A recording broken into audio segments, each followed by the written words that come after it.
হলুদ, এখানে দিয়েছি মশলা জিরা, সর্ষে, পোস্ত, কাঁচা লঙ্কা।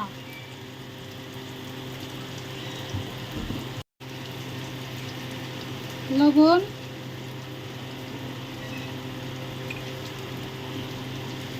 তেল, সর্ষে তেল,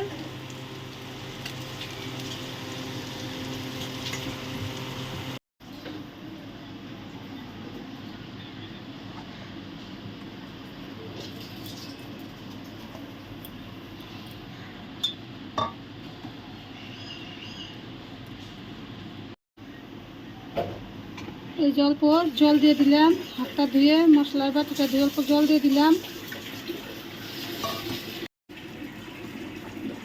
এই যে লঙ্কা দিয়ে দিলাম, আর অল্প অল্প তেল দিয়ে দিব উপর দিয়ে।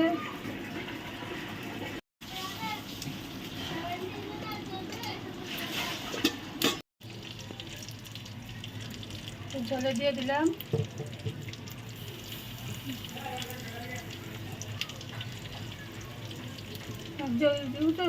স্ট্যান্ডটা লাগিয়ে দিতে হবে। এই মাছ ভাজা, পাপলেট মাছ ভাজা, মশলা দিয়ে আদা রসুন বাটা দিয়ে মাছ ভাজা, আলু পেঁপে তরকারি পাতলা করে ঝোল করেছি। আর এই যে তখন দেখালাম যে বটবটি নাকি ওরকমই লাগে দেখতে, কিন্তু আমি জানি না, ওটা ভাজা। হচ্ছে শশার একটা সবজি, মানে শুক্তার মতো। এতে হয়েছে ভাত, কুকারে ভাত আছে।